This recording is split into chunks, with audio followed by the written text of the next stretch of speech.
That's correct. So learning and development, right? Do you believe in training? What training can do for us, and what are the key? What is the key for effective corporate training? So these are the questions that I want to answer. Given 20 minutes, right? It's very short, so it must be very succinct. So you see the right-hand side. What did you see? On the right-hand side, what did you see? Growing plant. That's exactly. More about it? Any more about it? Any growing plant? What is supporting it? Very nice fertilizer. Okay, fertilizer. But importantly, I mean, the hands, right? You see the hands supporting, I mean, the plant, right? So learning development, somehow, you know, we have to really put in some kind of effort to, you know, growing somebody, I mean, the plant, right? So first of all, about myself, right? As Sylvia said, I mean, she's not going to describe where I am, but I'm thinking about how can I describe myself? If by sort of, you know, professionalism, training, education, maybe it is one of the things that maybe understand why I am here or who I am. First of all, I'm an accountant, in fact. You find it real, right? I'm an accountant and a company secretarial and a tax advisor. And I also study project management, MBA, and Juris Doctor. That's law. That is, and that are my professionalism and, you know, education. So it seems nothing related to training or HR, right? So basically, I'm not HR, not like you. So you'll be very, you know, asking why people like me talking about training while I'm not, nothing related to HR. You'll be very curious about it. So by my experience, I am doing these kind of things here. Accountant, auditors, controller, HAMSAT, IBO, M&A, REOR, risk management, change management, OD, internal audit, and talent management and innovation. In my past 10 years in New World, my company, which is called New World Development Company Limited, I'm in charge of corporate and talent development, meaning change management for the corporate, in terms of system, culture, people. People meaning that talent development. That includes training and learning. Of course, innovation is very important to all of us. I'm driving innovation for the group as well. So about me, once again, in fact, I mean, the above is just what I'm doing. That's what I was, okay? But who am I after all? What am I heading toward? That's my meet it.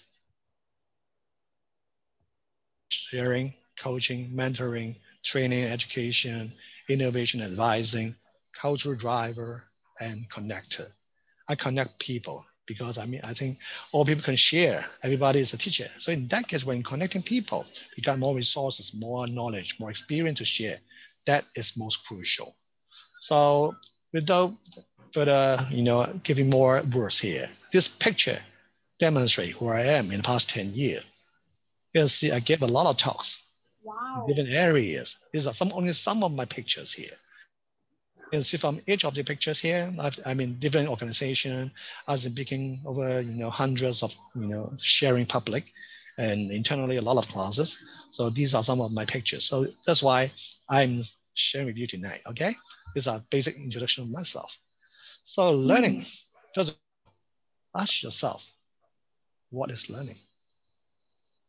So without asking you, teasing you, okay, let me give you a definition from Wikipedia.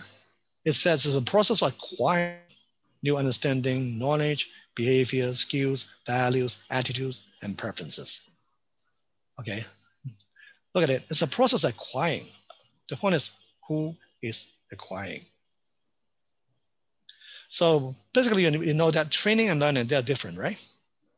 We all know that training is somebody teaching, while learning is somebody acquiring, absorbing, reflecting, you know, within themselves, internalize it.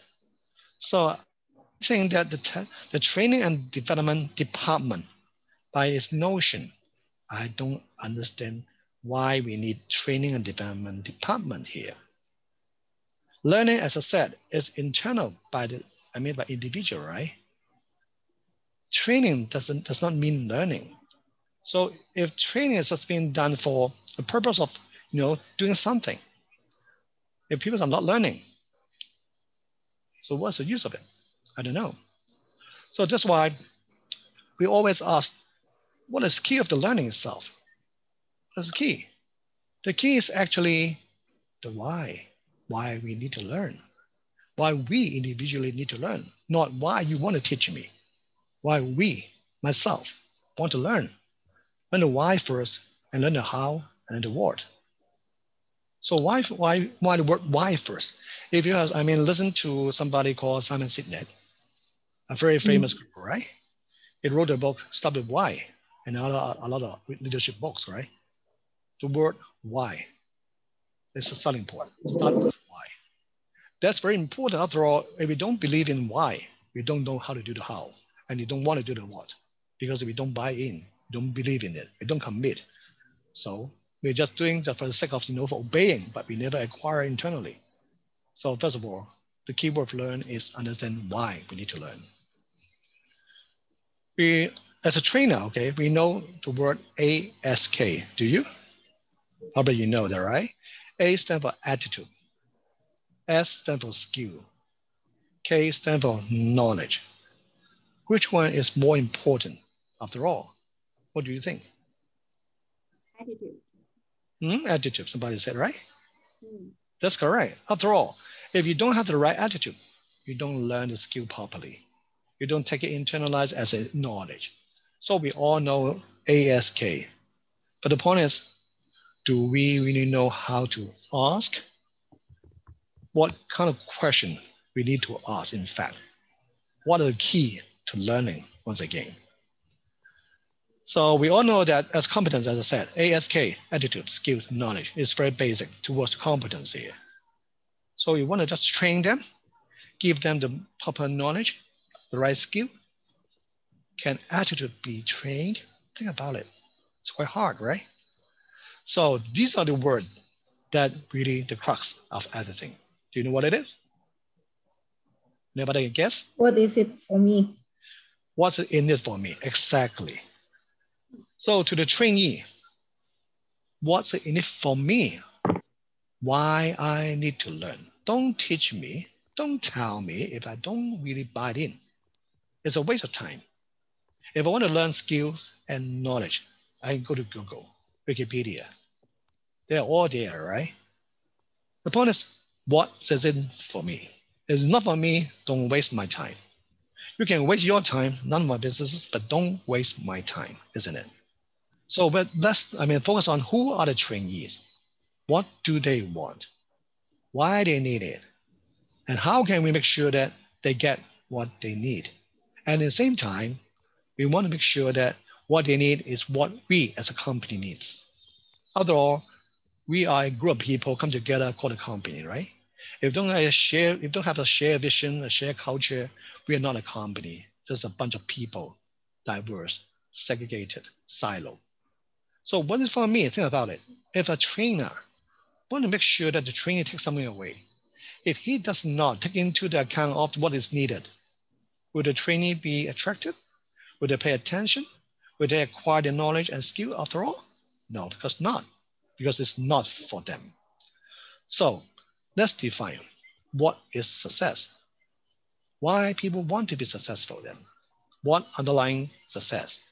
What do they want? It's all about their purpose, right? Everybody lives with a purpose. Maybe somebody, a junior, they work for, say, money. But when, the economy is going better, when resources are getting more redundant, more sufficient, people say that, well, money.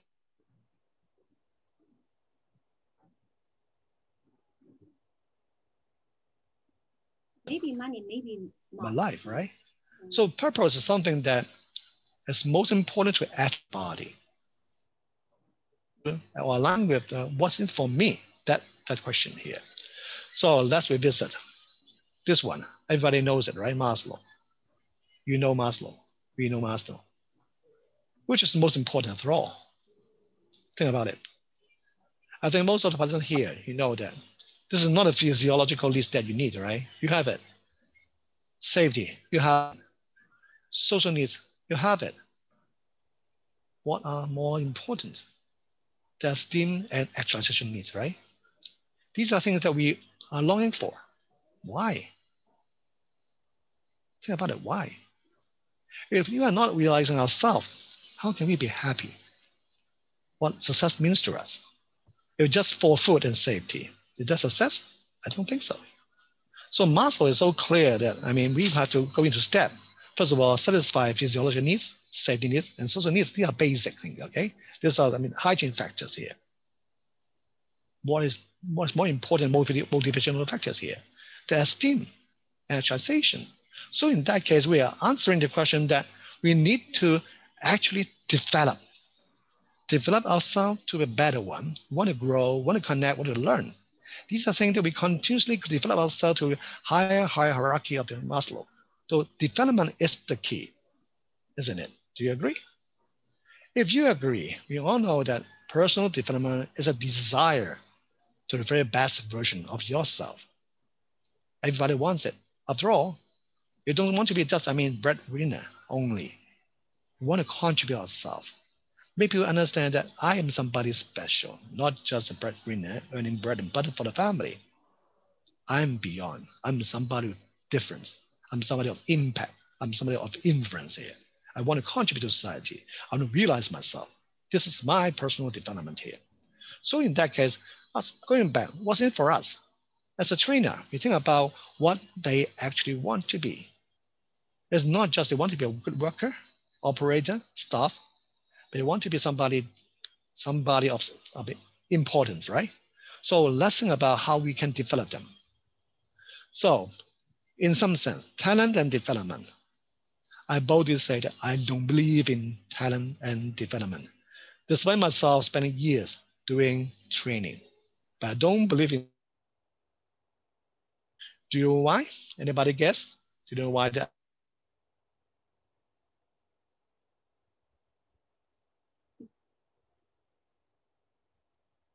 Because you cannot change the attitude. Attitude is not easy to change. Right. In fact, what I believe in is training must be aligned with the word development. Without development needs, there's no training requirement. So what's development overall? Development not just meaning individual development. It means when people come into a company, what the company needs to be developed and how the team to be developed, and individual, how we align our individual development here. So to me, training must be for a purpose. That's called development. Without development need, there's no need for training. Don't do training for the sake of doing training. It's a waste of time, waste of resources, waste of editing, and nobody would take it. So after all, answering the question, what's for me? What's it for me is the development needs that I need, is the development need that companies need, is the development that team needs, and with that form the base for development here.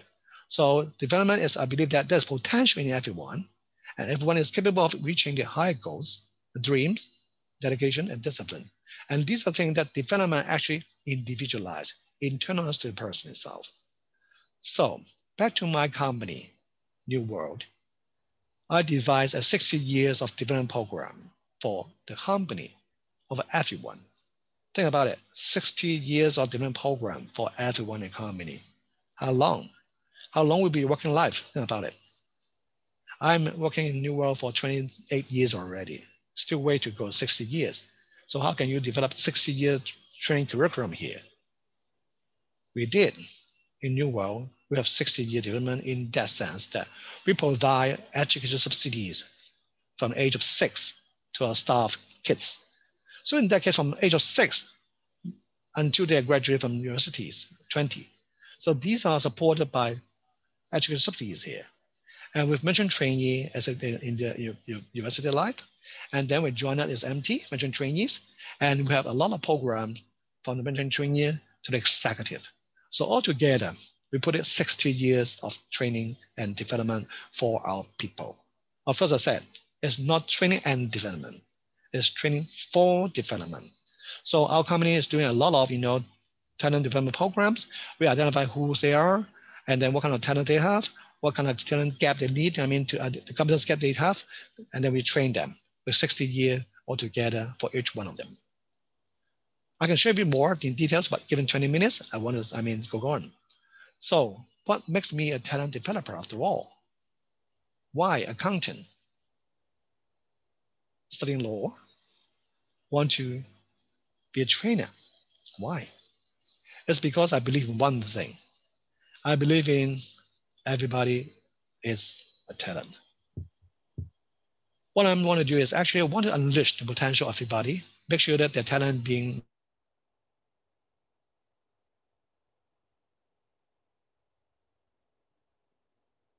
passion is make sure that everybody realize themselves to the best of themselves through training as an activity, through learning as a platform, overall to success to themselves. So everybody is the talent, especially you. That's why you're here tonight, right? So with that, I'm closing my sharing here. Give you some kind of tool set here. A tool set, think about this X and Y axis. On the left-hand side, the skill set, okay? The skills that you want, right? On the right-hand side, the exercises, exercise and horizontal one is a mindset one, okay? So we have, this quadrant here. Think about what is on the left-hand side, left-hand corner, upper corner, what is it? If you have a lot of skill set, but no mindset, so what is it? Or worse-wise, you have a lot of good mindset, but without good skill set, what is it? So let's make a joke. What do you see? It should be moving anyway. Tonight is not moving. Supposing it's a image here anyway. So what do you see on the left-hand corner, upper corner? What do you see on the right-hand corner, lower corner? What do you see? If you have a lot of skill set, without mindset, so you are actually being set. If you have a lot of mindset thing, but no skill at all, you will wait until sunset. Is it right? Of course, we want to have both mindset and skill set. After all, if you can do it, you said what you said.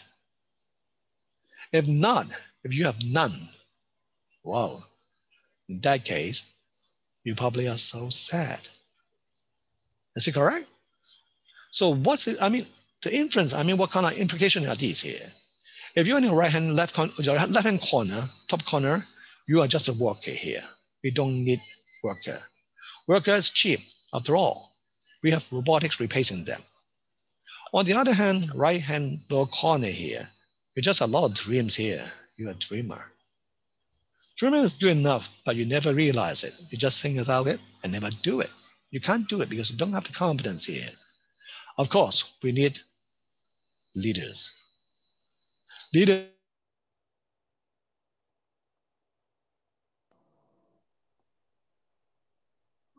and development here. Who learn, who teach, who develop. If learning is for ourselves, we realize ourselves. Think about those trainees, what they want to be. So as a HR, I think we need to understand what kind of passion those trainees wants to be, how we want to train them with the competence gap, be it skill, knowledge, or attitude. We want to build future leaders. These are most important. If not,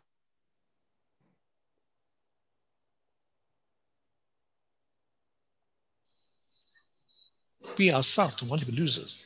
We don't want our staff to be losers, right? So think about what learning can do about it.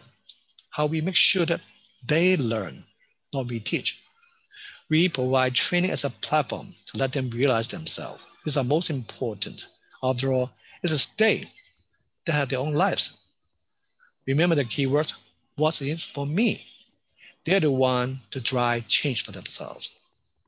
I can show you one story here. One time when I was giving talks outside, somebody asked me a question. Teddy, I have a tough question for you. He said, well, I have a lot of, staff, youngster, millennials. They are very problematic. They always fight for this, ask for that, never learn, never do something, never commit. And never, how much I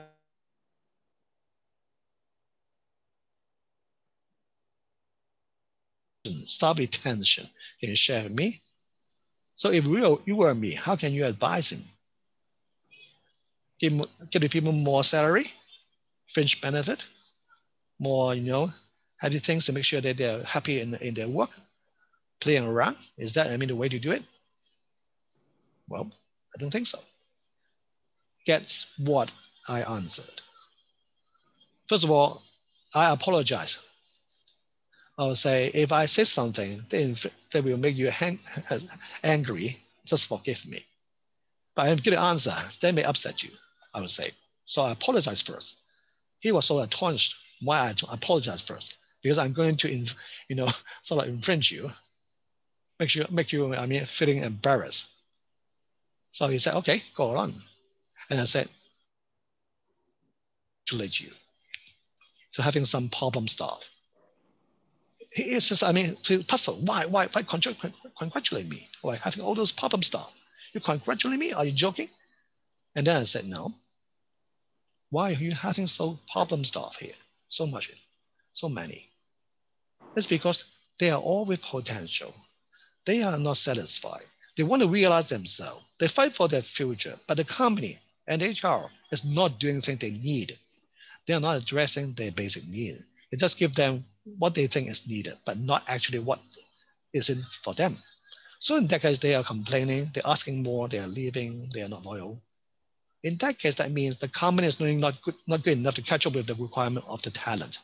The talent are fighting for better themselves, better platform, better chances to deliver.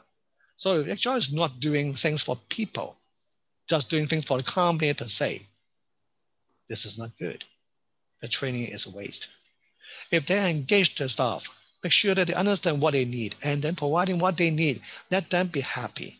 Finally, let them realize themselves through the company as a platform. At the same time, alignment of culture, alignment of personal belief. In that case, people contribute to themselves, and in alignment with the company, both win-win. And that's the case that we need. So learning and training must be for them. Training must be for development of themselves, for the team and the company. Otherwise, training is nothing but a waste.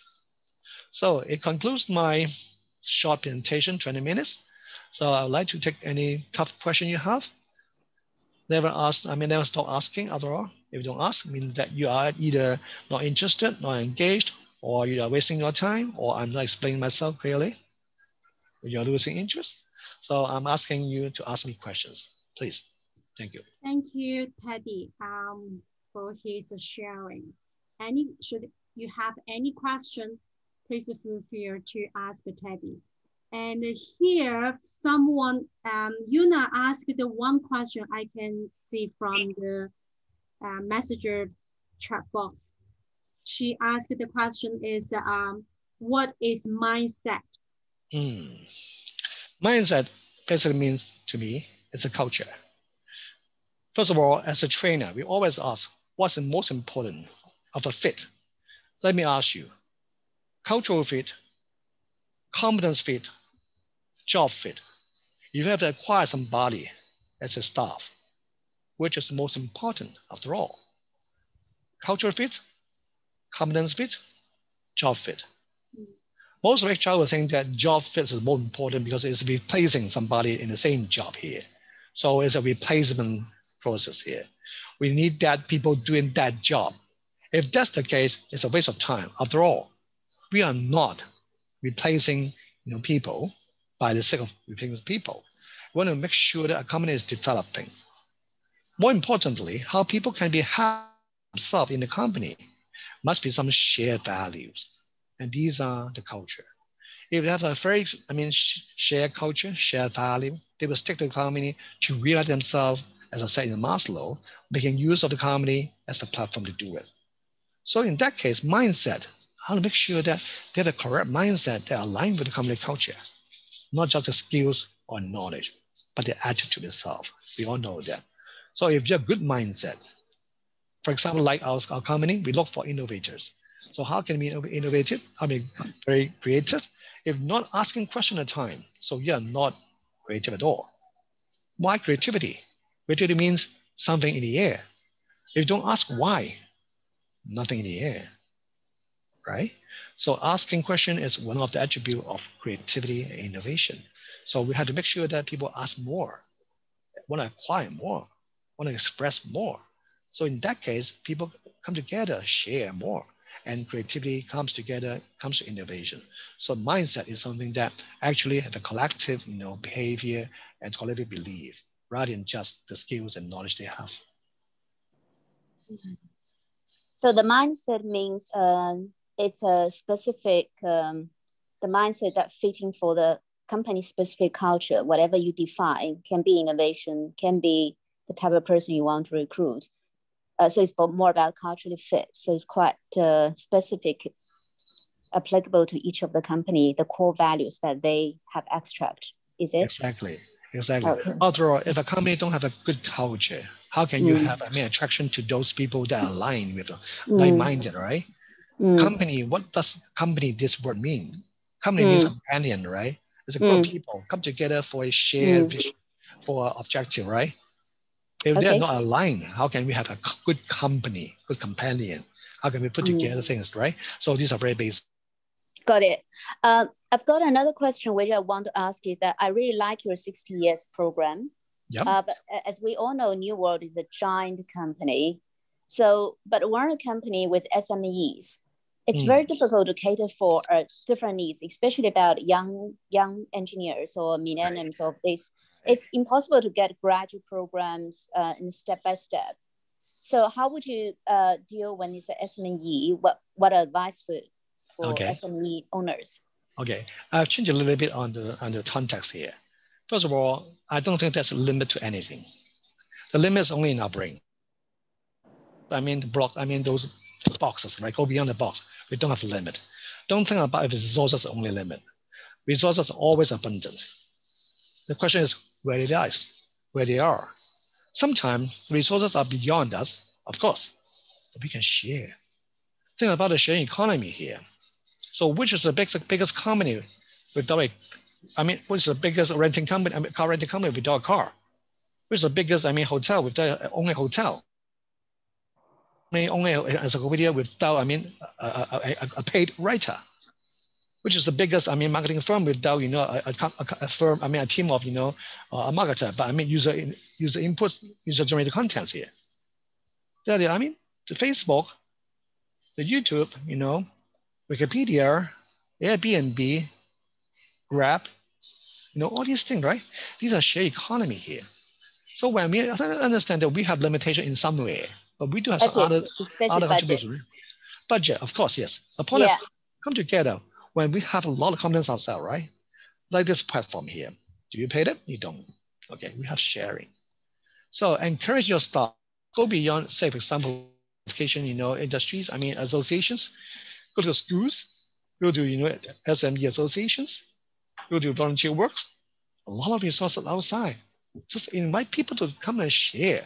And we share with them in reciprocal, right? By multi-sharing, by barter, right? You got the resources already. The most important part is the culture and the environment to enable people doing that. Does your company, provide a time slot for people to go out for connection, for going to pro bono works? If your company does, they'll going out and acquire some, additional information from the outside, knowledge or resources, and then bring in what they actually learn from outside and come back and share, right? These are the learning culture rather than learning per se. If you don't have the learning culture, you are not dreaming. You are not growing yourself. The company is not growing yourself, not the budget itself, but it's a culture. It's a mindset. If the right mindset, the right culture, people go outside and acquire, don't need any money. For example, like Wikipedia, who paid them? Nobody paying them. But it's the biggest encyclopedia, much more information than you can read. Whole life. Life as a life, meaning of life. You can't just having a chance to complete all the writing in the Wikipedia. So these are all the knowledge, all the skills, but how to use it. And make use of your connectivity, make use of your sound to make sure that you get in the resources that you require, and then share with others that you have. So the sharing, by exchange, you learn a lot, and you build a platform for that. That's free after all. So back to SME. I know that SME is quite limited in the resources in some time. But think about your imagination, your mindset. It shouldn't be limited. If you want to learn something, come to New World. We share with you total free of charge, right? The point is why free of charge? We need you to give us, brand new ideas. In fact, we exchange, right? I give you more learning, training opportunities, and you give me ideas. These are barter trade in some sense. has impact to our staff as well. Think about it. We went to, all those startup, communities and collaborate with the startups. Why we do want to do it? We don't want to kill those startups, despite they're competing with us. We don't want to kill them. In fact, we want to groom them. Why? What we are a big company, right? We have resources, connectivity, branding, but we may be lacking of new ideas. But they have new ideas that don't have resources. In that case, we share with them what we have. We let them, bring in their resources, bring in their ideas. We'll change our internal momentum to make ourselves more agile as well. So by learning from them, by bringing them to our company, we share with them, we go both win, right? So this is a way to grow together rather than killing them and exhaust all the ideas and then we kill ourselves in future. So there's nothing, good enough than to collaborate. So that's why exchanging, connecting, collaborating, a good way of having more resources. So can I answer your question? Thank you. That's good. I think that's what exactly we're trying to do to host a different sharing. But one of the challenges to formalize it, to make it as beautiful as which you said, graduate program or this program, because sometimes the employee tend to have a sort of perception that if anything, without being sponsored or paid, it's not a proper program of being trained.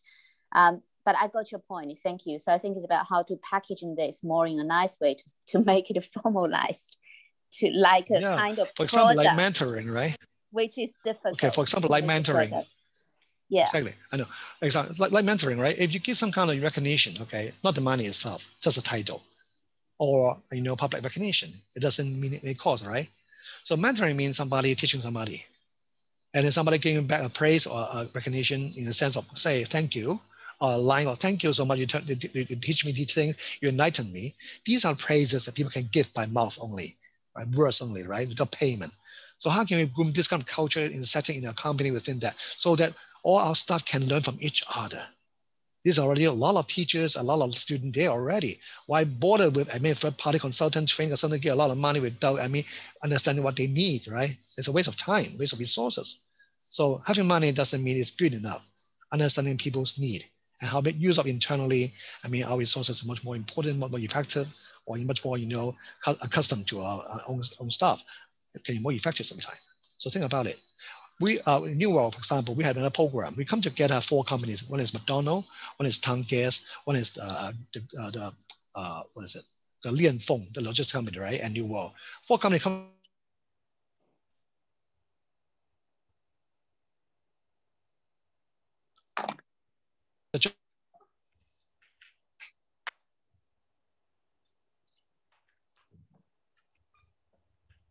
Only about 100,000 Hong Kong dollar.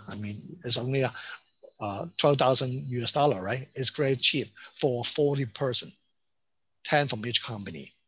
A lot of activity. Why so cheap? Because you contribute our venue, our internal teachers, a lot of internal resources without additional cost. We have it already. We just share. So everybody's sharing at a very low cost. The 4 companies come together, we learn together.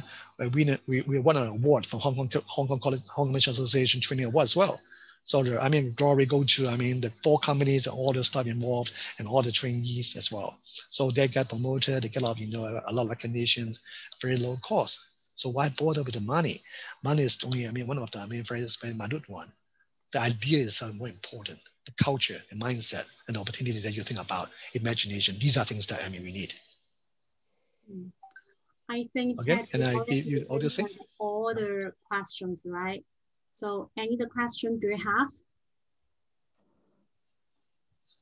Well, do ask me a question if you have. If not, it's my time that I should go. One more question. I think Lai Chen has a question. Her question is, what are the critical ASK required for future workforce? We need to start developing them now. So okay, first of all, for her question, I think I can share her one technology report I read today. Is called the Dell Technologies, saying the participant, the technology or skill set needed in 2013 and they said 85% of the job have not started training and development yet. So we need to start right now and prepare for the future technology and to let your company stand out and maintain the competitive position. And this is what I saw from the report. I can share the whole report with Lynn. Yeah, that is very useful. Yeah. Maybe add on a little bit. Okay. Yeah. Maybe add a little bit. Okay. There's a free question here. What's the critical A? What's critical S? Critical K? Right. So there's a free question here. Future. Yeah, I know. The future, right? The A itself, I think, is only one thing. The attitude is learning culture. Inquisitive mindset. If you don't learn, you're dead. If you don't dream, you're dead. You don't move on, you're dead, right? So attitude is something, you want to better. As I said, Maslow. Why we want to better? Okay, I want to better me. So in that case, you got to be, acquiring new things. So the learning culture is always the first thing. The first thing, make sure that you are still breathing. You still want to alive. You want to get more, right? These are ingredients within ourselves, but we don't say greedy, but learning, okay, acquiring, okay, inquisitive mindset. So as an attitude, if you stop at learning, you stop at inquisitive mindset, that's great. If not, they're dead. Just leave it, okay? They're walking dead. Don't take it. On S, skill set. Skill set, all replaceable by robots. All replaceable by robot. I don't think we need it. Drop it by a long time, okay? By the time you drop it, okay? We don't take our skills as skills, right? Except one thing, soft skills. Soft skills are needed. After all, we are human. What we do, we interact with human. We interact with robot. But robot, they don't have feelings. We as human have feelings, right? So if we don't have the soft skills, say communication, say leadership, say influence power, say decision making, it's a soft skills here. You don't have the ability to enhance a soft skill. We are not human. You don't need, manual work. Typing, no need, right? They're done by robot. So skills must be soft skills. The more, the better. But yet, one knowledge or skill that you require is data science, computing. These tech knowledge, you have it. Why? Think about it. I have some kind of story. I would say in future, there's only 3 kinds of people. One is the kings and queens. They're the top. One is called the performers, let's say the artist, the chef, the dancer, the singer. The rest called slaves. Who are slaves? Why? Think about it. Who rules the world in future? Of course, the kings and queens. Through whom they rule the world? The robots. All the police, they're robotics, right? So if the kings and queens are good, they control the robots. And then this robot control the performance to perform. If not, they're beaten. Okay? If they do good, they're fed well. A lot of money, entertainment for themselves, a lot of enjoyment. But they have to really work hard to entertain the kings and queens, after all. They're successful in entertaining the kings and queens. If not, they're being pushed as slaves. What slaves does? The slaves are doing things that not even the robotic would take it. It's a waste of time doing anything, and these slaves will do it. So we'll say, why do the kings and queens still keep the slaves? Think about it. Why do they keep it? Because after all, if they are kings and queens, do they like robotic by themselves? Do they like robot drawing pictures? Do they like robotic, dancing for them? No. They need real people to dance for them. They need competition among all those performers and slaves. Let them fight against each other and then do the best, improving in performance so they entertain the kings and queens. If not, they're being tortured. So with this setting here, this story here, think about it. What kind of skill we need in the future? We want to be kings and queens. You must understand how to communicate with the robot, how to control the robots so that the robot will control the slaves and the performers, right? You have to understand algorithm, big data, prediction, analytics, all these things, which are the skills and requirement for tech and robots, AI. These are things that they require. If skill and knowledge needed, this only. And another thing is communication skill, languages. These are skills to be required. Another thing is music. These are skills that require. And I was to say dancing, chef, cooking. These are skills required as a performers. If you don't have it, you are being as a slave. So after all, as I said, most important part is our mindset. So that's why I'm doing a lot of training. Why I do a lot of training pro bono? Why? I'm doing auditing by myself, but I invest myself, I commit myself to youth development because I want the future kings and queens to have a good heart so that they fight for the whole mankind, not pushing to the end as slaves or being tortured performer. Love people by loving the whole world and controlling those robots for the good of human mankind. This is what I'm passionate about, driving people at a good heart, different people in the future as from youth. That's why I invest a lot of time in youth development. I connect with all the universities in Hong Kong. I have over 300 mentees by myself, and those are doing it in pro bono. Okay, I hope I can answer the question in a long way, but a more inspiring way. I think you already give the detailed answer. And I think this is a guest speaker sharing and answer the question. So shall we take the picture before the Teddy is, thank you, Teddy, because of his sharing, and I think we learn a lot and from his experience. So that's showing to take the one good picture, and he will, yeah. If you mind, I can share my connection here. If you want to connect with me, sure. please do connect with me through my Facebook, LinkedIn, or WhatsApp whatsoever, right? Yeah. So you can connect with me so that I can connect with you. After all, I believe in connectivity. Only by connecting and sharing, we grow together. Teddy, you have to remove the stop sharing first before we can take the picture. I already take the picture for the... Okay, fine. Really? Okay. One more time? Shall we do it one more time? Yeah. How about the other four? Can you show your face? Yuna, Tiffany, Helen? Tiffany, Helen.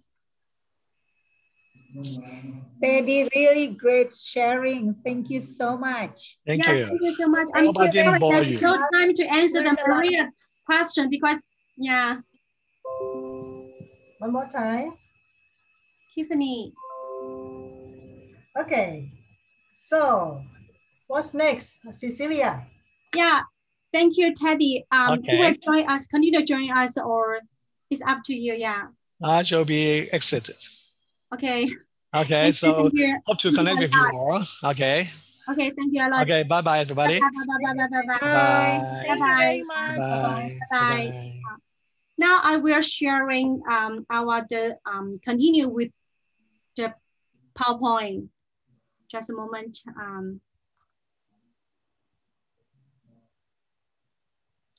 Just a moment, I will share the PowerPoint. Next, we will have the survey sharing.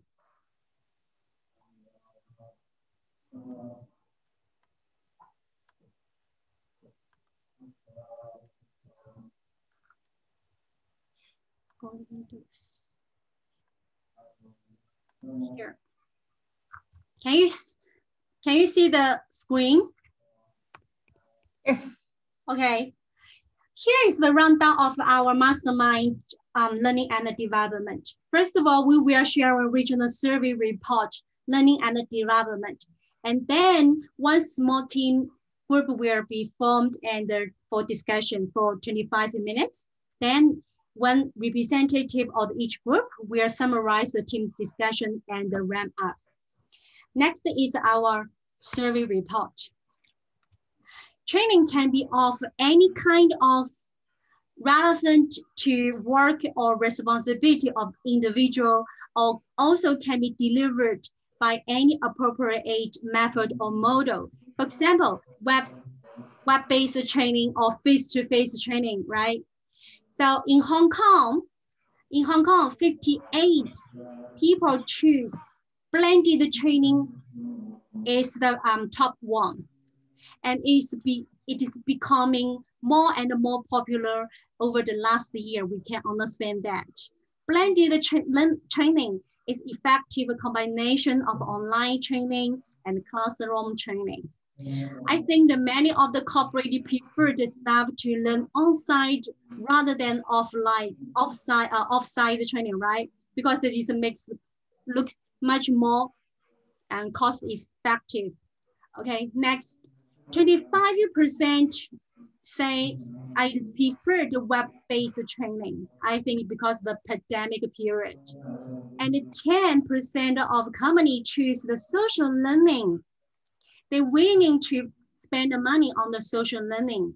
Actually, the social learning is not a new concept to us. It has been talked and it become popular in the last, I think, the 4 to 5 years. And the social learning is learning something with someone or from the others.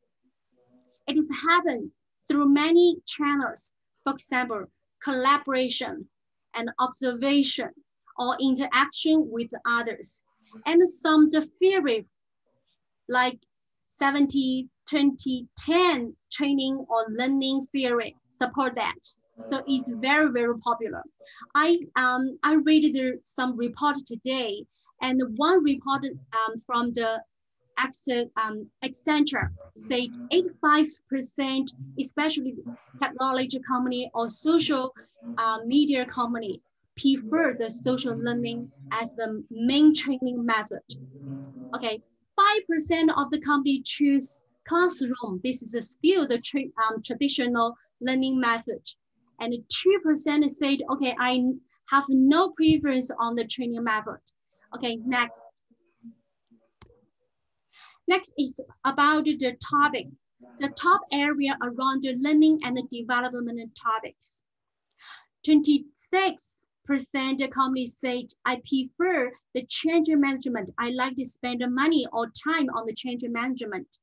However, 25% the company said leadership is our top topic we can consider. And 21% companies said, okay, critical thinking, because I also think the pandemic period is global crisis needed to critical thinking. And creativity, and 11% company voted. And last but not least is 10% company choose collaboration. Next is about the budget, is about the money. I know the economic shock by the COVID-19 and the pandemic is significant, larger than anything, since the financial crisis 2008 and 2009. And I think the pandemic will create significant physical and financial policy change, including the training budget. Employers are reluctant to spend money on the training. However, so the 59% companies say there's no change, we remain unchanged, we're not losing the money. That is quite surprised. And 27% companies said, okay, we needed to reduce the budget. We have to save the money for the more significant things. And 9% said, we earn the money. We still needed the training, so we needed to increase the budget.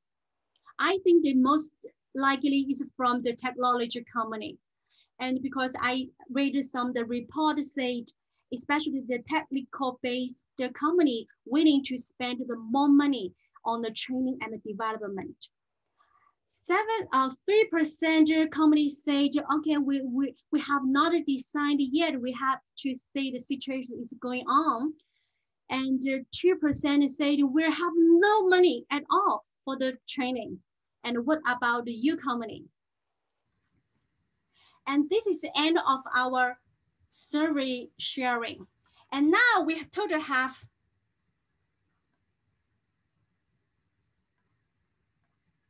hi.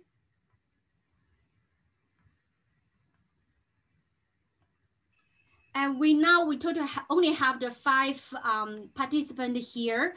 So next we will only form the one group, and probably we can discuss and choose the one question. And here the 4 questions.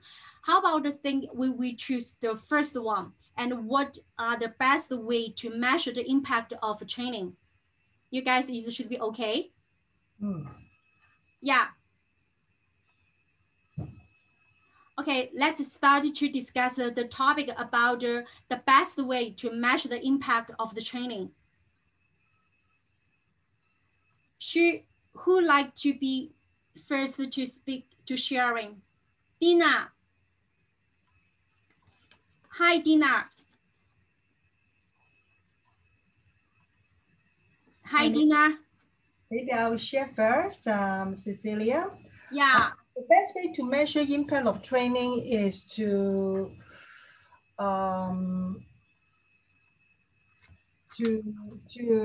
ask the feedback. For me, I think I will ask the feedback. It depends on the kind of training, okay?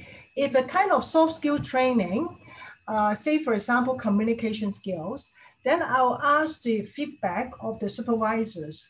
If at the end of the day is their subordinates receiving the training, then I'll ask the feedback of the department head on the performance of their subordinates since they have received the training. And apart from that, I will also ask if this group people are facing the customers. I will also get some survey result from like we have the customer satisfaction survey. Then that will also be one of the question that we'll ask customers in regards to the communication skills of the salespeople of our staff. So basically, I will ask the department head as well as the customers. It depends whether the nature of their job for the feedback. If it is related to communication, say for example, if a kind of soft skill training, that would be my input. Yeah. Anyone else? Hi, anyone else who like to share more?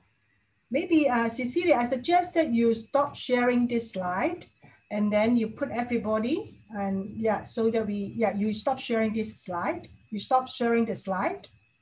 And then you ask them questions so that we can have a closed group. You stop sharing first.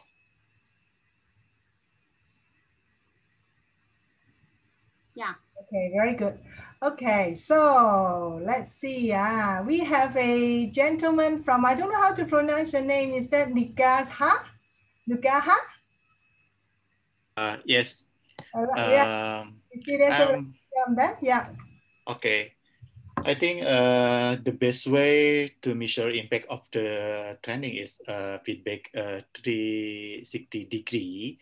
So we can get a feedback from the supervisor and then the coworker and subordinary. So I think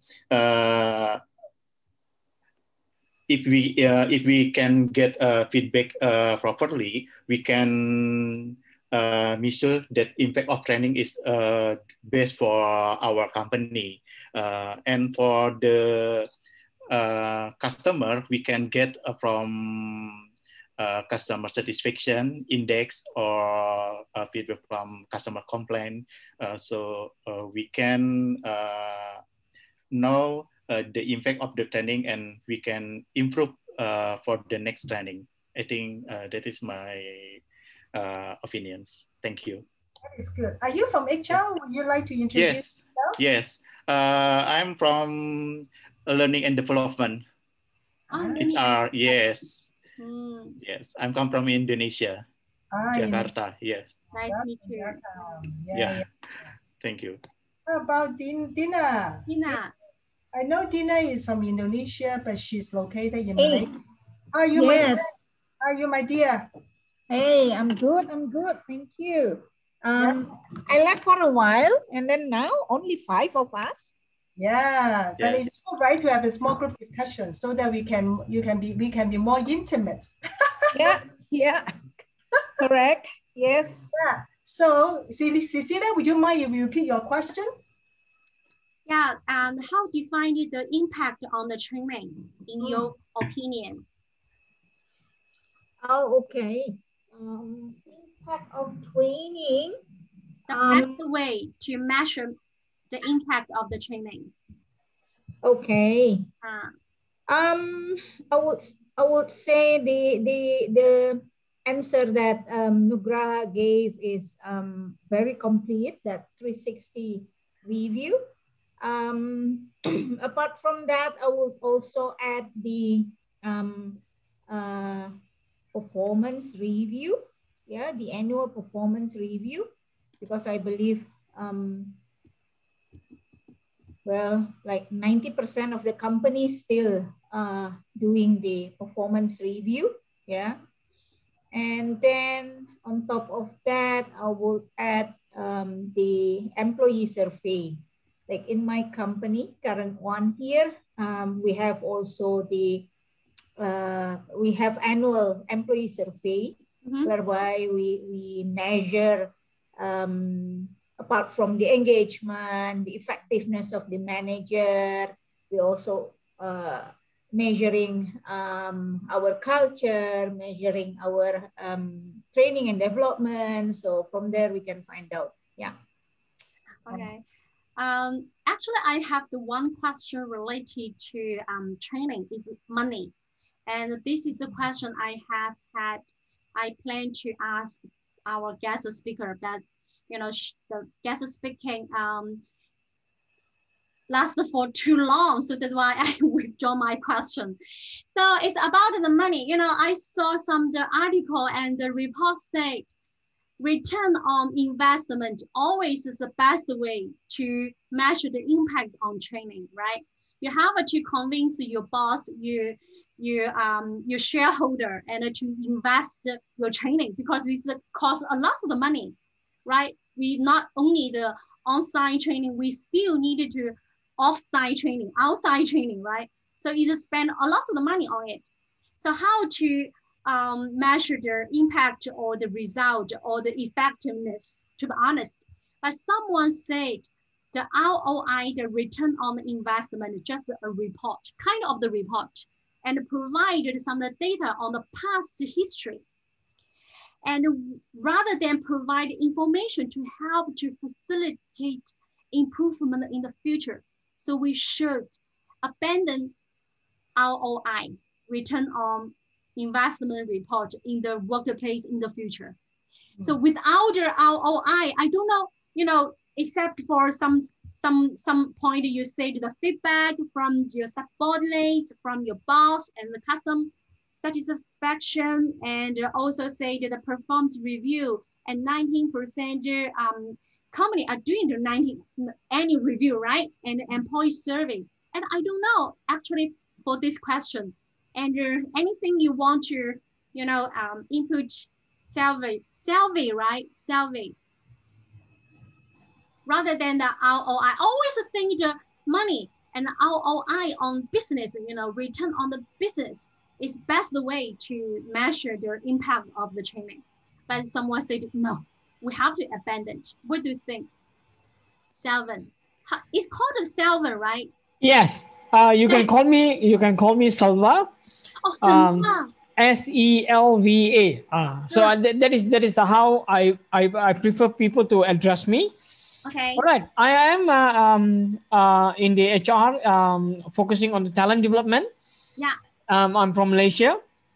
Okay. On the questions on the measuring the training impact, currently what I'm doing, what I'm using is the Kirkpatrick, the 5 level 1, 2, that upon the training, completion of a training, and then moving into level 3, that is after 6 months, after 3 months, the manager will assess the candidate, the trainees who have attended the training. Now, follow up on the level 4, that will be after 6 months, the impact to the department or to the organizations. Is there any changes or anything that innovatively people are working on in terms of improving the department level at the department level, or contributing at the organization level. Now, to refer back to your question, either we should abort the ROI. I think that it is the most important things that we need to measure whatever that we invest. I strongly go for the measurement, but the measurement is that how it should go at the departmental level, so that how much the department is contributed previous year, and how much a department are creating the new ideas, innovations, creativity, all that is considered inside the ROI. I always believe that it's not only the monetary, but then when you're measuring the ROI, it can be a lot of other things that plug in into the equation of ROI. So the creativity, how the smooth the operations are moving, process improvement. There's a lot of other things that can be included in the ROI. So I think that not only projecting the numbers, but also projecting the skill or whatever the things that comes along. I like your idea. You just open my brain. No, you please. The money and the number. Sometimes you have to convince your boss, and you collect a lot of the number, and to do a lot of analysis, and you spend a lot of time. But someone say it's because not the term ROI is used by finance. So when it's finance, it's all about numbers. But when you're using a ROI in a HR, it's going to be the how to say that, the behavioral, the attitude change. These are the things that we always need to measure, not in terms of monetary, but equivalent. How do you measure? Okay, the person have improved creativity, but you are going against the money. It's very difficult. It's not apple to apple. Yeah, right? Yeah. So the in terms of creativity, in terms of problem solving, communication skill, or these are the skills that is, people always say that is the ROI is bigger than the numbers. Yeah, maybe the problem solving. Yep. You're right. Okay. Anyone want to input more for this topic? I like Mr. Seven. Selvan, yep. Yeah, Seven response. And you are very correct that sometimes it's very difficult for us to use money to measure, right? Especially when we come to some intangible stuff, right? Staff change of staff attitude. Maybe at the end of the day, it could still be linked to the business result. Okay. But apparently, it's difficult for us to use a calculator and make some, and then come up with some figures. So for me, I think for this learning and development, right? For me, staff engagement level could be a good way to measure the effectiveness or its impact. Of course, for staff engagement, it could be related to other stuff. It may not be related to training and development, but I always believe that training and development plays in improve the engagement level. Yeah. So I agree to that. Pardon me, Tina? I agree to your statement. Yeah, that's right. To the Cecile question on the ROI, from calculating it from financial side still can be done when we are talking about technical skill. So training related to technical skill, we can still calculate the ROI, because say, for example, you are training a technical skill for a bunch of salespeople. Say this year, the result, the revenue is 10,000. Yes. After going through technical sales training, then revenue become what, 25,000. Yeah. So there you can measure your ROI.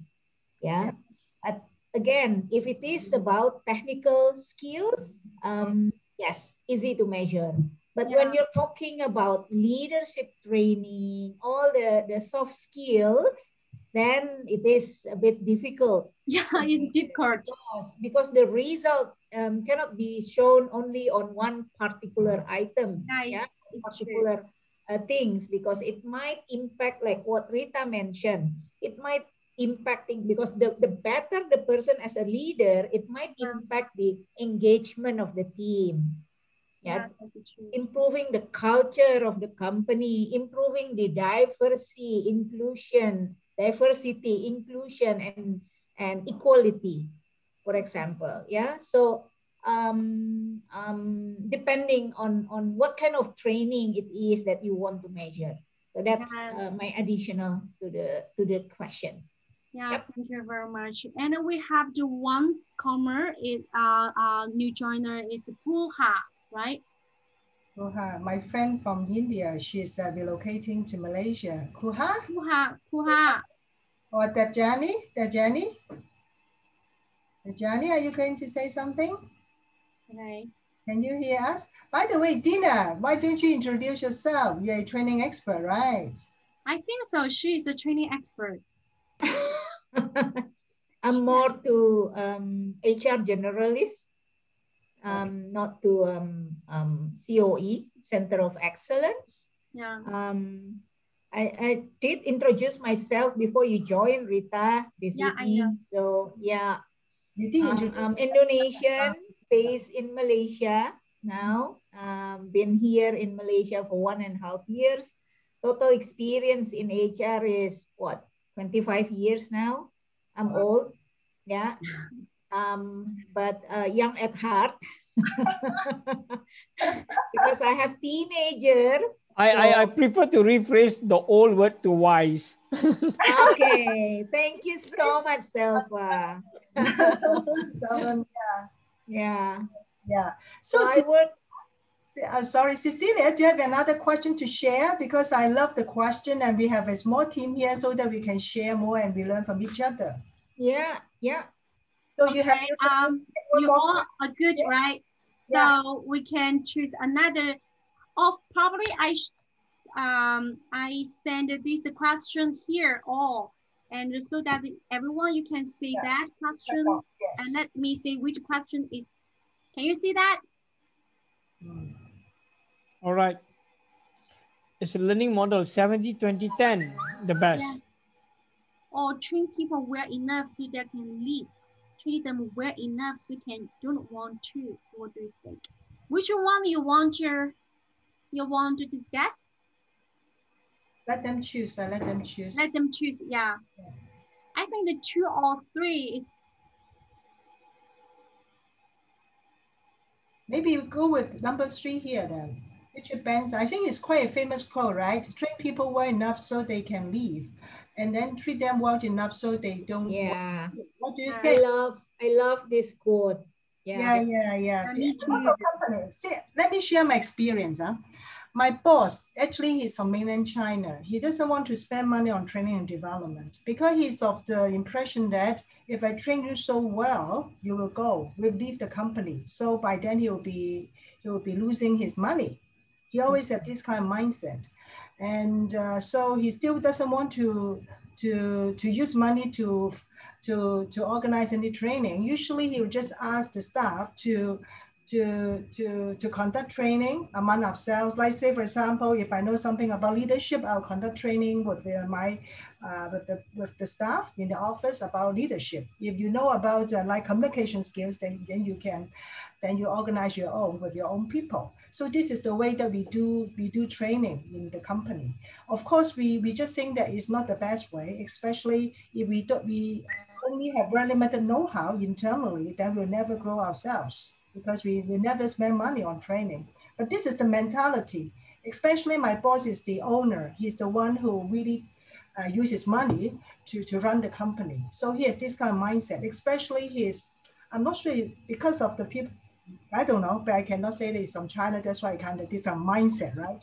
But it really happens. That's why when Richard Benson ever said that, train people well enough so they can leave the company and then treat them well enough. I think this is very true. Right? And so I think it's very true. And what do you think? Maybe but my question to you, Rita, how did you turn around his mindset? Have you succeeded to change his mindset? No. Mindset is so difficult to be changed. Of course, ideally, we want to change people's mindset. And he's the boss, right? If he's not the boss, then if I have the support of his boss, the boss of the boss, then it could be easier. But since he's the boss, I don't think I can change the mindset of the boss. And he has this mindset for over 30, 40 years. How can I change it? Definitely it will take time, but slow and steady. Unless we have somebody coming into the office saying that, oh, you need to have a different mindset in order to a better business result, and he's just that person, he might continue to consider changing it. For me, how can I prove to him that, oh, you should change your mindset in order to spend money on training, and at the end of the day, people will, and the business result would tell. I cannot guarantee that. So what do you think? That Jenny, can you still hear us? That Jenny? Maybe I'm not sure if she has some. Yeah, I can hear you. Yeah, go ahead to share with us. What do you think about the quote from Mr. Benson? Mr. Branson, yeah. Yeah, so what he says basically is, it's a very simple thing which we often forget. That, if we take care of our employees, then they will take care of our business for us. And something like that was also quoted by, I think, Henry Ford once, that, I can take away everything from me, just give me my people and I can build another empire. So that is something which he also quoted. So, I joined late. I'm very sorry. I mean, that's okay. I have some insight and input on this question. For first, I think the question we have to solve the two basic issues. One is why they need training. Why they need to be trained. Why they need to continue to learn something new. First, because they needed to development, the career development. Second, they're incapable to doing the current job.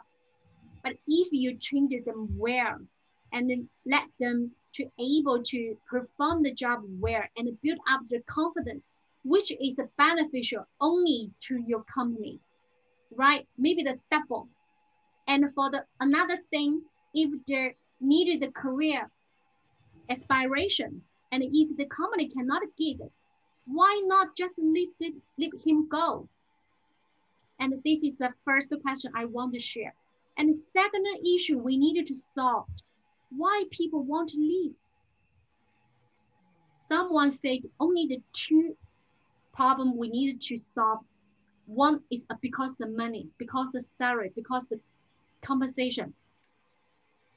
Because they said what they paid, what is the effort is not matched. There's a gap between two things. So that's why they disappointed to say that, so they want to leave. This is the first thing. And secondly, because they think they're not treated well. They're not feel the culture. They're not feel the welcome at the company. So they want to leave. And the environment or peers or relationship with the subordinates, with the boss, even with, it's very important to define you happy or not happy. So we have to solve the two problems. And then back to the reader question. I think your boss have not think about the two questions yet. So that's why to just think about, okay, they want to go because we give them money and treat them well, so they want to go. But if they want to go, if they're capable, why just give the money and give the promotion within the company? This is what I think. Thank you. Good answers. How about Nugaha? Because you are in the training and development, right? Yes. Function. Have you come across with that? Like you train the people so well that they have decided to leave instead of staying at the company? Okay. Not right. I think everyone have the value that influence their mindset. When someone decide to live in our company, they have a reason, and I think reason just the reason. We have to respect to the reason, and I think if we develop the employee with the best treatment, I think they will promote our company that we caring to develop employees, so the competence and the professional, then I believe they will be our ambassador in their new company, promote our culture in their new company. So this is the best benefit for us who develop him or her before in our company.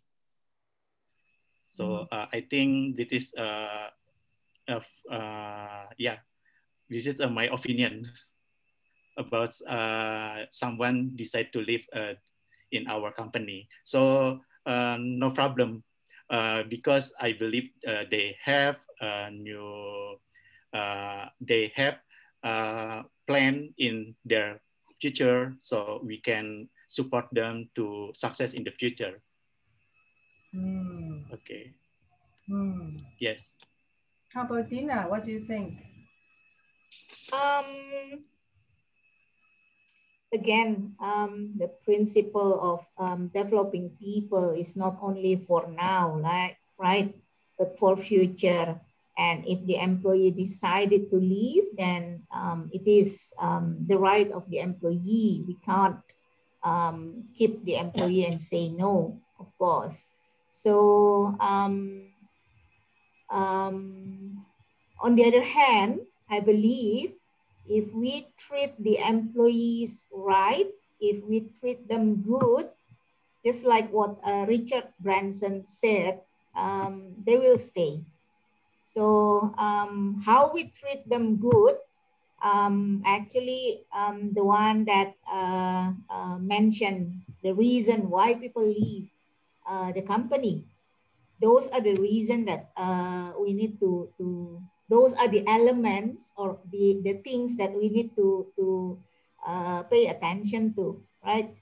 So how's the culture of the company? How's the boss treat the employee? How's the development? How's the compensation? Because all of this actually not one single things that make employees leaving the company, yeah? So when the employees decided to leave, then nothing we can do. But if we treat the employees right, if we treat them good, they will stay. So apart from the talking about employee engagement, actually in my company now we are discussing about how to make sure that employees get the right or the best, not only the right, but the best employee experience. Yeah, because the more they got good employee experiences, the higher the employee engagement, and the higher the employee engagement, the more they will stay with us. So with you more, yeah, employee experience. I think so I believe on that. Yeah. Yeah. And then we also when we talk about staff engagement, right? Some people will use this NPS, right? The Net Promoter Score, right? Yeah. How about Seven? What is your view about this question? Take a step back and looking at these particular questions. Looking at the angle of generations that at the workplace. Now, baby boomers is only left only 5%. X maybe about 30%. So the balance 60% is a Gen Y and Gen Z. Now, the way that Gen Y and Gen Z work is totally different than X as well as the baby boomers. Forget about loyalty. I'm here with the company just for passion to work on that particular field. They are more talking on passion, all right, instead of saying that, oh, I'm going to be loyal to this particular company. There is no loyal anymore, all right. Now, when what does a passion means when you expand it more, they want more engagement. How that, I mean, like Dina was saying that, engagement needed to be focused more widely, to be encourage people to get engaged and so on. What this Gen Y and Gen Z wanted is a direct access to the top management. There's no hierarchy, no red tape. You must go through your supervisor to get your manager, to get to your senior manager, to get you to your director. All of this red tape, they want it to be disappeared. They want to have a direct access. They want to share the ideas that they have directly to the person who can make decision. It's not the person who massage the whole the message and sending it back only the good thing. The bad thing all is kept it. All right. So they want that kind of environment. Now, training, it's only a part of the human resource. Mean that we are identifying the gap for to see the career progression. Okay. Or the person that want to have some particular knowledge that on that particular skill, then we send them for training if they don't have it. All right. So if we're looking at what the quote is saying, if we treat them well enough so that they don't want to leave, yep, it's perfectly all right. But the way that we treat, even the way that we be an example, treating the janitor, treating the security guard, treating the lower level of the management, all that will reflect to this Gen Y and Gen Z. And these, they are not able to communicate with their values they carry. All these two generations they're talking about is about the passion, it's about environment, it's about ecosystem. All that, these are the new things, new jargons that these people are talking about. If we can fit them in this particular mode, we can retain them. And always remember that these people like to innovate ideas. They want to come up with some form of best solution. If you have an operation or your processes for 10 days to do one process, these people like to cut the red tape and just finish it in 1 day or 2 days. They like to innovate. But the idea is always been suppressed because of an intermediate of a decision making. So that is one of the reasons that why they want to have directly access to the top management. So when you're looking back, who needs more? Either the Gen Z or Gen Z, Gen Y or Gen Z need the company more, or company need this particular generation more? That question that needs to be addressed. Who need more? If they look at your population, your employees populations, grade them into generations, and then you will know how important is Gen Y and Gen Z to be included and to be fast move up to the ladder because of the creativity, because of innovation ideas that they brought in. A lot of companies also that I noticed here during the COVID time, they fail to have business continuity plan. So when they don't have a business continuity plan, everyone struggle. Everyone don't know what to do. And the employees keep asking, what's going on? What's going on? Tell us what's going on. Be transparent. Are you shutting down the company? Are you continuing your operation? And top management they don't have anything. They don't have anything to say. And all these MNCs, they already have business continuity plan. So that's why they can sustain. And especially these small, medium enterprise companies, they struggle a lot because they don't have BCP as well as the cash flow, and they have failed in communicating all these things towards the to the employees. So training itself is not the final solution, but is only a part of it. And engagement, as what Dina was saying, engagement can take place in a different form. There's a lot of forms of engagement. You make it, you identify the people are disengaged, sometimes they engage, most of the time engaged, then highly engaged. So you divide them, and then you can convert the highly engaged people as your change agent in the organization. That is my take on the. I totally agree with the quote.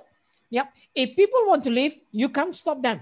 Even in our contract agreement, is that both party can tender according to the time, according to the notice, serve the notice.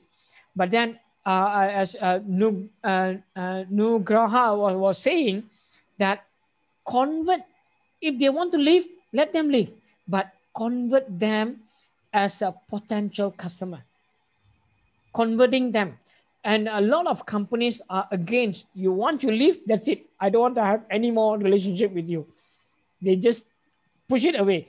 But looking at the new environment, new way, new norm, people leave, yes, people leave, but you treat them well, say goodbye correctly and in a right way, and you still can have an engagement. I left my previous job in government agency, but I have a good relationship with them until now. I still go back, they treat me well. But why I keep promoting them? Because the treatment that I get. And when I'm leaving, they ask me to stay, and they give a lot of benefit, but then it's my choice.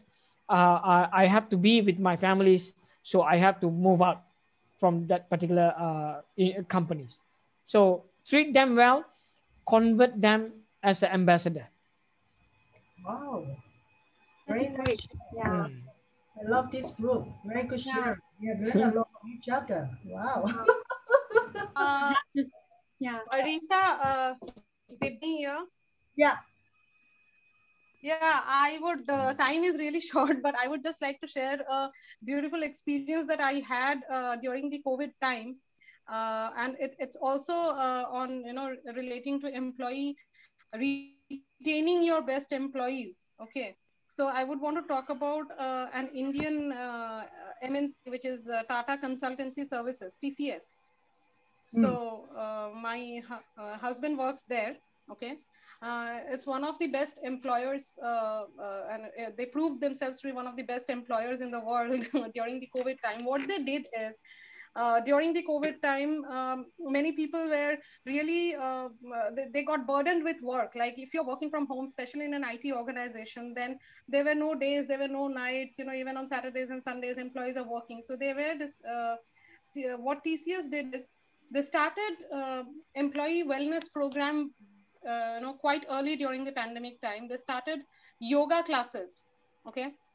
So what they did is, they invited all the employees across, and TCS has got around 3 lakh employees worldwide. 3 lakh, and that's a huge number, 300,000. So worldwide, and they invited all these 3 lakh employees to, attend the daily yoga sessions. Okay. And not only the employees, even the family members of employees were invited to attend those programs. What TCS gained after this is, the mindset of people who attended those programs, and they also got, some of them also got certified as yoga professionals. Okay. And I also attended that program as a family member of a TCS employee. So the employees were, the entire mindset of employees, they are trying to change through the wellness program. So yoga is not only about doing some exercises, it's about, learning how to live your life better, understanding where we are coming from as human beings, understanding what are we trying to achieve. Are we only trying to protect our jobs? Are we only trying to protect the financials of our family? Or are we there as human beings? Are we there to do something different and benefit others, and in the process become more resilient people during this pandemic. So it's a beautiful experience that I had got, and I wanted to share it in this platform, that, you know, how can an organization, no matter how large or small, the size of the organization probably does not matter here, because yoga is something which is which is ages old concept. Vedas and Upanishads, they're ages old concept. And if you adore them, if you adopt them in your lives, then you can face any situation. So a small organization or a medium-sized organization can also adopt, you know, these kind of programs and change the mindset of employees. So you will not think of, what will happen if I lose my job. You will think of, how can I make other people's lives better? So that I've seen happening in front of my eyes. And there were employees who had faced critical medical conditions of their family members during the pandemic, but they overcame the situation, and they have actually shared it after the yoga sessions were over, and TCS is still continuing this. So it's a good initiative that they have taken, and I think it's something to learn from TCS. So that is what I wanted to share, that your entire mindset changes. Wow, very good story. Thank you, my dear. Ooh, a lot of sharing. Another thing that I want to add, one more thing is, if you got a time, that take a look at the Maslow's hierarchy of need, focusing on the focusing on the employee engagement, because when your lowest level is they are looking at the survival, that is the lowest level. All right, the hierarchy of need, and this lowest level is always disengaged, totally disengaged. They are there just because of the money. And then the second level is the security. When the security that they have, they will have a very low productivity, but then they are willing to, sometimes they have more sick leave, but they will come to work. They will come to work. And then it goes to the belonging, that's a way that make, they feel almost engaged with appreciation. And then it's climbed to the importance, mean that they become a part of the team. So they feel that, yes, I belongs to this particular group, I belongs to this particular group. So they feel these are the engaged people. And the highest level is the highly engaged people is the self-actualization. Yeah. So when you're looking at all the engagement, if we can apply this hierarchy in looking at which are the people that really need it, that will be great. And I remember the top one is called not self-achievement, self-actualization. Actualization, yeah. Yeah, really the top one. Because they will start they know the job, they will do it, they know the objective, they know the company's direction. So these are the people that, they can drive their own. So you just throw them a task, they will do it, everything.